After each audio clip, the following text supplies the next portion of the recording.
Good morning, it's your Crazy Old Coot here. How are you doing? Are you ready to do some overclocking? Because today we are going to learn how to overclock the Sapphire Pulse AMD Radeon RX 6600 XT. So the first thing you're going to have to do is get into adrenaline. And here's a weird part, because if you look for adrenaline, you're not going to find it. It's AMD software. So if you go to your lower right-hand corner, there's an arrow. You click on the arrow, and this box comes up. And this symbol here is the AMD software. So you can either double click on it or right click it, and a box will come up and you can, select open. And you come to this. This is the home page. Over here this is where you can launch your games from here.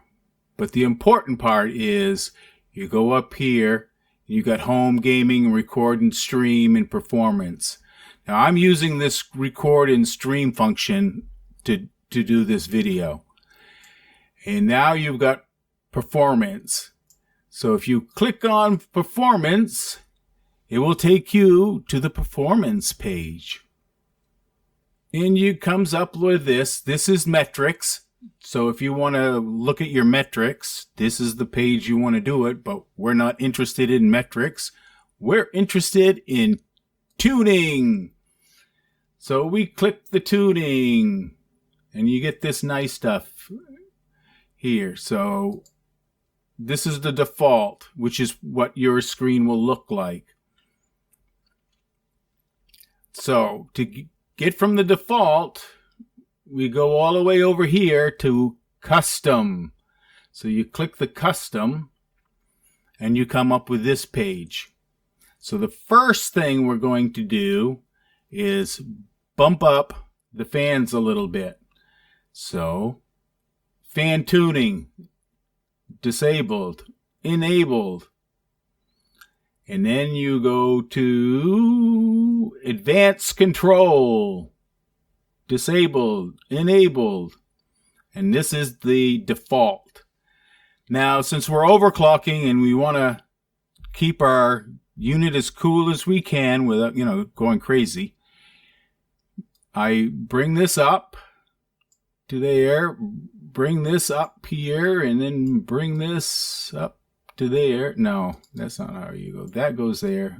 That goes, there we go. And this goes about like that. So you want to get something like this, just a little bit more aggressive, so we keep the unit cool and we do not overheat.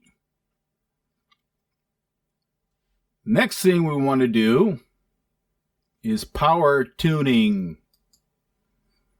Okay, so you got the slider here. We're at 0 right now. We want to slide this all the way up to 15. But crazy, it goes to 20. Yeah, it does go to 20, but I don't advise you going to 20 for multiple reasons. One of which, it crashes a lot because I think you'll exceed the hard power limit at times, and it will trip out. Now the next thing we're going to do is VRAM tuning. Turn that on. Memory timing, I go with default. I tried the fast timing and it didn't seem to do anything. So advanced control, click. And here is your frequency slider.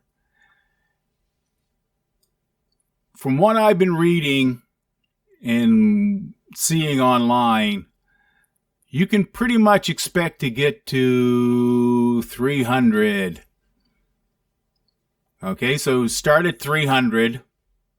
So these are the basic settings. So up here, apply changes. Click on apply changes. And for prosperity, I highly recommend this button, Save Profile. So we're going to hit the Save Profile, and you can pick a name. We're going to call it Starting Point.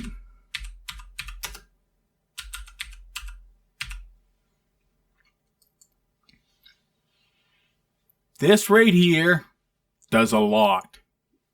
You run it right here now, you're getting 95% of whatever you're going to get out of it. You have to remember, let's go back to this frequency.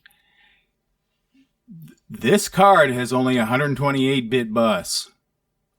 By increasing the memory speed, you're increasing your bandwidth. Because you can, it's like a pipe, okay? 128-bit pipe. So the only way to send more data through that pipe is to increase the speed. By going to 2,300, you are increasing the speed 15%. And it matters. It matters a lot, especially at 1440p. Okay? That matters a lot. That's helps mitigate the weak spot of this card is the 128-bit bus. So, what about the GPU itself? Okay, GPU tuning. You click on here, advanced control. So, but where do you start to set these? I mean, these are the default settings. So this is the other reason why I wanted you to go and save that data. So we're going to go back here to the default settings. Okay, right here you got undervolt GPU and overclock GPU. If you click on the undervolt GPU, it gives you a big warning, and you hit proceed. And it comes up and it tells you the number. 1,125 millivolts. Overclock GPU. Again, the nice big warning that you can blow out things all to hell. Proceed. 2,614. Okay. So now we'll go back to custom. Of course, everything is messed up. So now you go over here to the download. Yep. So we're going to click on there. Go to the starting point. And again, GPU tuning. Max frequency. Oops, 2614. Or you can go here.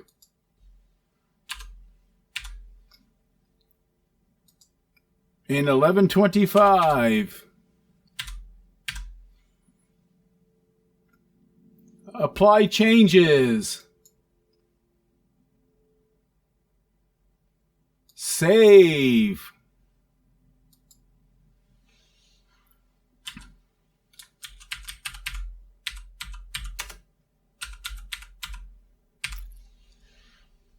Number 2 starting point.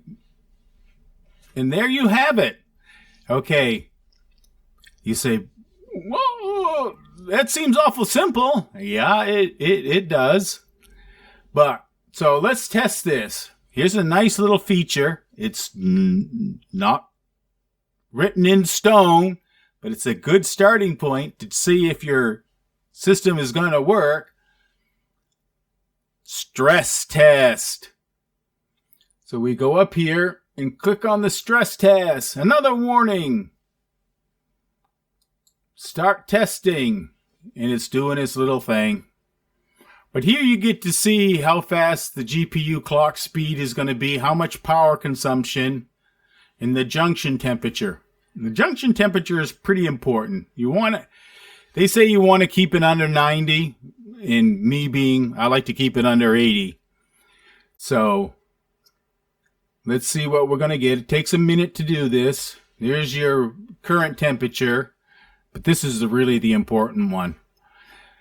And then we get the fan speed, because again, we cranked it up. You can barely hear the fans. If you're playing a game, you don't hear the fans. And this is your VRAM. Notice that speed's a little off, so we can bump that up a little bit more to make that 2300. And here's your clock speed. Okay, it's finished. Finish. So for some reason it underreport. This is not right. So to get 2300, we got to go to 2312. Apply changes, and we're going to save that profile again. Save, overwrite, and let's just do it again, just for fun.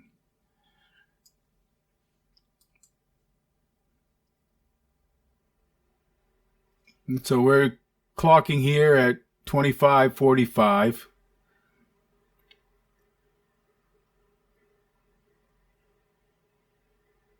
Power consumption, not bad. Junction temperature, okay. Now we got the VRAM clock at 2300. Fan speed's kicking it up. That may be a bit aggressive, but once you've got it down and you know you're under control, you can change that curve so it's less noisy.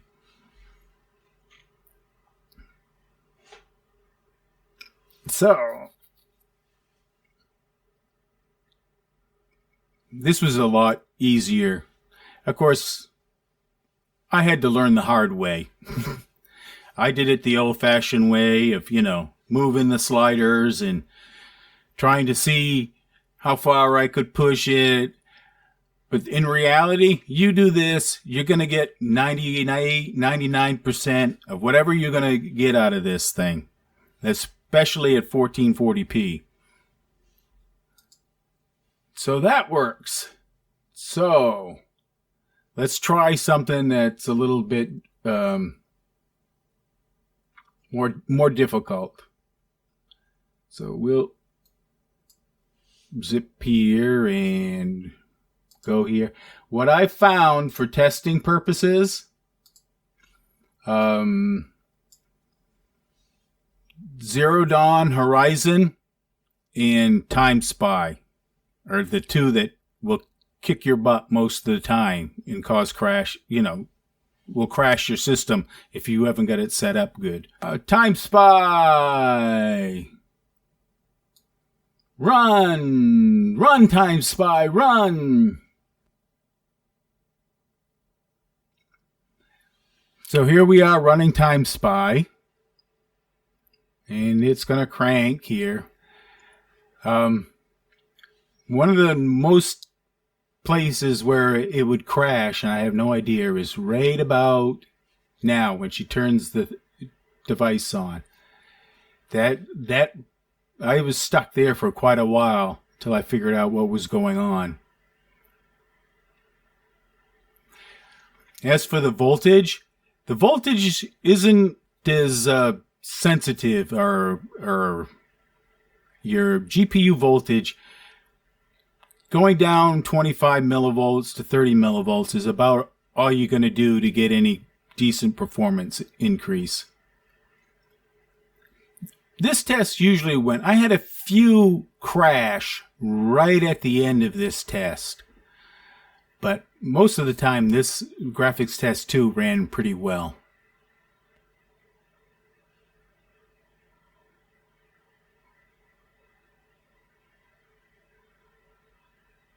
And graphics test 2 is done, and now for the CPU test. And I have cranked my CPU up a little bit from where I normally run it, just because, when you're doing these things, you want to get the highest you can. Now for the results, which should be lower because I am recording this while this was going on. It'd be interesting to see how much I lose. Not a whole lot. This is why most people, the AMD recording software is pretty good. Time Spy score when I was doing the test originally was 10,006, and my GPU score was 10,045. And yes, that's why I kicked up my CPU a little bit, because I wanted to crack 10,000. So, it's pretty simple. Go here, double click on that, get to the performance and tuning, and set things up. Memory is important. This is now you can go here, and I got up to 26, I think, or right around there. 2650 was too much. And you can probably squeeze this down a little bit here and there, but you're talking marginals. This setup is going to get you the most. It gets you about 10% more than the default. My next video is going to be about a different way to increase your FPS in games. And you have to have a Sapphire card to do this. Though there are other ways that you could do it that are similar, but this is about the Sapphire card, so I'm going to show you how to do it with the Sapphire card. So this is your Crazy Old Coot wishing you a good evening.